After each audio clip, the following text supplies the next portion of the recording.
ዛሬ የላችሁ የመጣሁት ደግሞ ሳይድ ኢንካም ለምትፈልጉ በተለይ ደግሞ ቅጥር ህይወት ውስጥ ሆናችሁ ተቀጥራችሁ የምትሰሩና ሳይድ ኢንካም የምትፈልጉ ብሎም ስራችሁን ቀይራችሁ ወደምትፈልጉት ፕሮፌሽን ካደገ ደግሞ ወደ ቢዝነስ ማሳደግ የምትፈልጉ ሰዎች ይሄ ቪዲዮ ለእናንተ ነው። ስለዚህ ላይክ፣ ሼር፣ ሰብስክራይብ በማድረግ ፋሚሊ የሆኑ ቪዲዮውንም እስከ መጨረሻ ተከታተሉ። የማታውቁኝ ፋሲካ ነኝ። ቀጥታ ወደ ቪዲዮ። ዛሬ ሳይድ ኢንካም ማግኘት የሚፈልግ በተለይ ደግሞ ተቀጥሮ እየሰራ ያለ ሰው ሊከተላቸው የሚገቡ 9 ስቴፖችን እነግራቸዋለሁ። በቅደም ተከተል እናያለን። በመጀመሪያ ሴት ክሊር ጎልስ ፎር ዮር ሳይድ ጃብ። ይህንኛው ክሊር የሆነ ግልጽ የሆነ እናንተ በትክክል የምትረዱት የምታነቡት ጎል ያስፈልጋቸዋል። ሁለተኛ ፕራዮሪታይዝ ታይም ማኔጅመንት። ሌላው ተቀጥሮ እየሰራ ስለሆነ ታይም ማኔጅመንት ያስፈልገዋል። ምክንያቱም ተቀጥሮ የሚሰራ ሰው ታይሙን በፈለገው ልክ አይደለም ማኔጅ የሚያደርገው፣ መስሪያ ቤቱ ባወጣለት ሕግና ስርዓት መሰረት ነው። ስለዚህ 2 ሰዓት ገብቶ 6 ሰዓት መውጣት አለብኝ ሊል አይችልም። 4 ሰዓት መውጣት አለብኝ ሊል አይችልም። 8 ሰዓት 9 ሰዓት ሊል አይችልም። 11 ሰዓት ሰዓቱ ሲደርስ ብቻ ነው የሚወጣው። ስለዚህ እናንተ ክሊርሊ ያስቀመጣችሁት ጎል በየትኛው ሰዓት ነው የሚሰራው የሚለውን፣ ስለዚህ ክሊር የሆነ ታይም ማኔጅመንት ሊኖር ይገባል። ሁሌ ከሰኞ እስከ ዓርብ ከ2 ሰዓት እስከ 11 ሰዓት መስሪያ ቤት የሚውል ሰው የትርፍ ሰዓት ስራ ፈልጋለሁ ካለ ሊያደርገው የሚገባ ታይም ምን መሆን አለበት? ከ11 ሰዓት ሲወጣ ናይት ላይ ሊሆን ይገባል ማለት ነው። ስለዚህ ታይም ማኔጅመንት ሁለተኛው ስቴፕ ነው። በምን ሰዓት ነው የምሰራው? የምሰራው ስራ ምን ያህል ሰዓት ይፈጃል? ሰዓቱ ትክክለኛ ስራው የሚሰራው በምን ሰዓት ነው የሚለው። ስለዚህ ይሄንኛውን ፕራዮሪታይዝ ታይም ማኔጅመንት ግዴታ ነው ማለት ነው። ዊክንድ ላይ ሊሆን ይችላል የምትሰሩት፣ ማታ ላይ ሊሆን ይችላል የምትሰሩት። ብቻ ግን ታይማችሁ ከምትሰሩበት መስሪያ ቤት ጋር ማይጣረስ ሆኖ ሴት መደረግ ይኖርበታል። ሶስተኛ ስታርት ስሞል ኤንድ ስኬል። አንድ ሰው ማደግ በትክክል የሚፈልግ ከሆነ ከትንሽ ነገር ነው መነሳት ያለበት። አድጎ የተሰራ ምንም ነገር የለም። በፕሮሰስ ነው ሁሉም ለውጥ የሚመጣው። ስለዚህ ከትንሽ መጀመር መለማመድ ይኖርብናል። ለምሳሌ ዛሬ ላይ 200 ከ200 500 ከ500 እያል በፕሮሰስ የሚያድግ፣ ስለዚህ ከትንሽ ጀምረን ማደግ የሚችል ስራ ልንሰራ ይገባል ማለት። በአንዴ የምንፈልገውን እናገኛለን ማለት አይደለም። ስለዚህ በትንሽ ጀምሮ ማደግ የሚችል ስራንም መምረጥ፣ እኛም አእምሯችንን ማይንድ ሴታችን በዛ ልክ መሰፋት መስተካከል ይኖርበታል ማለት ነው። ሶስተኛው ስቴፕ ይሄን ይመስላል። አራተኛው ስቴፕ አቮይድ ኦቨርላፒንግ ሬስፖንሲቢሊቲ።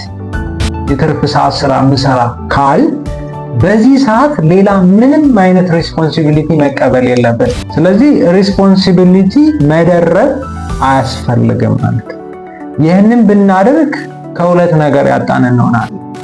የትርፍ ሰዓት ስራችንንም አናገኘውም፣ እዚህኛው ላይ ያለ መስሪያ ቤትን ሌላ ጫና ካለ ኢፌክቲቭሊ አንወጣው። ስለዚህ አቮይዲንግ ኦቨርላፒንግ ሬስፖንሲቢሊቲ ክሊር የሆነ ነገር ያስፈልገናል። ስድስተኛ ፎከስ ኦን ሃይ ኢምፓክት። ስለዚህ ሳይድ ኢንካም የምንፈልግ ከሆነ እየሰራን ከሆነ ፎከስ ልናደርግ የሚገባው ሃይ የሆነ አክቲቪቲ ላይ ነው። ያ ማለት ከመጀመሪያ አንስተናል ስኬል የሚደረግ ማደግ የሚችል ከትንሽ ጀምሮ ማደግ የሚችልና ህይወታችንን መቀየር የሚችል ስራ ሰሌክት አድርገን ፎከስ ማድረግ ይኖርብናል ማለት ነው።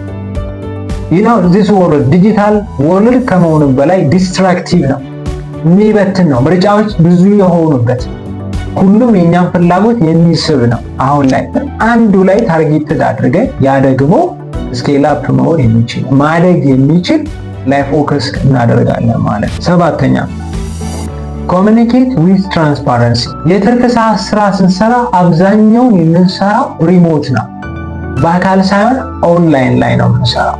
ስለዚህ ኮሚኒኬት ስናደርግ ግልጽ የሆነ ኮሚኒኬሽን ሊኖርብናል ማለት ነው። ምክንያቱም ስራውን ለማስቀጠል ፖላይት ሆነን ግልጽ ሆነን ኮሚኒኬት እያደረግ ከአሰሪያችን ጋር ካልቀጠል ስራውን ላንቀጥለው እንችላለን ወይም ሊቋረጥብን ይችላል ማለት ነው። ሌላው ደግሞ አንድ ሰው ኃላፊ በዙሪያው ከሌለበት ራሱ ነው ራሱ ኃላፊ የሚሆነው። ስለዚህ ኖ በሰዓት አትውጣ አትግባ ምናምን የሚል በዙሪያችን ስለሌለ ኃላፊነት ለራሳችን ወስደን ነው ሪሞት ስራን የምንሰራው። ለራሳችን ቦስ ራሳችን ሆነ። ስለዚህ ማይንድ ሴታችሁ ያንን መቀበል መቻል አለ። ራሳችሁ ለራሳችሁ አለቃ ሆናችሁ ፖላይትሊ የምትጠየቁትንም ነገር ክሊር በሆነ ምክንያቱም በእናንተ አካባቢ እነሱ የሉም፣ አያዩአችሁም፣ አይሰማችሁም፣ የት እንዳላችሁም አያውቁም። የሚያውቁት እናንተን ማሰራትና መቅጠራቸውን ብቻ ነው። ስለዚህ ክሊር የሆነ ግልጽ የሆነ ኮሚኒኬሽን ያስፈልጋችኋል ማለት ነው። ይሄንን ካደረጋችሁ እናንተ የሪሞት ስራ በትክክል ትወጡታላችሁ። 8ኛ ቴክ ኬር ኦፍ ዮርሰልፍ። ይሄ ደግሞ ዋናው ነው። እንዲህ ያረጋችሁ ሳይድ ኢንካም እናመጣለን ብላችሁ ያለ እረፍት እየሰራችሁ ከመጣችሁ ራሳችሁን ታጡታላችሁ። እናንተ የላችሁም ማለት ደግሞ ስራው ያስፈልግ የለም ማለት። ስለዚህ እናንተ ለመኖር ነው ስራውን መስራት ያለባችሁ። ሶ ቴክ ኬር ኦፍ ዮርሰልፍ። ራስን መጠበቅ ከምንም በላይ ልታስቀድሙት የሚገባ ነገር ነው። በትርፍ ሰዓት መስራት፣ ለረጅም ሰዓት መስራት፣ ጠንክሮ መስራት ያስፈልጋል። ገንዘብ ያስፈልጋል፣ ኢንካም ያስፈልጋል። አዎ ያስፈልጋል። ግን ራሳችሁን ጠብቃችሁ መሆን አለ። ራሳችሁን ጎርታችሁ ከሆነ የምትሰበስቡት ገንዘብ ትርጉም የለውም። ስለዚህ ለራሳችሁ ጥንቃቄ ያስፈልጋል። 9ኛና የመጨረሻው ደግሞ ኢቫሉዌት ፕሮግሬስ ኤንድ አጀስት።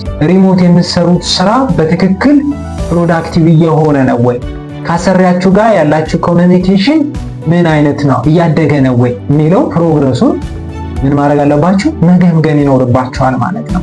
ክፍተታችሁን ደግሞ አጀስት እያደረጋችሁ እያስተካከላችሁ ትመጣላችሁ ማለት ነው። ከዛ ደግሞ ቀስ በቀስ ይህንኛውን ስራ ለቃችሁ ሪሞቱን አስቀጥላችሁ ሪሞቱን ደግሞ ወደ ቢዝነስ እንዴት ማሳደግ እንዳለባችሁ የምንወያይ ይሆናል። ይህ ቪዲዮ ከተመቻችሁ ላይክ፣ ሼር፣ ሰብስክራይብ በማድረግ ፋሚሊ ይሁኑን። እስክንገናኝ በድጋሚ መልካም ጊዜ፣ መልካም ሳምንት ይመቻችሁ።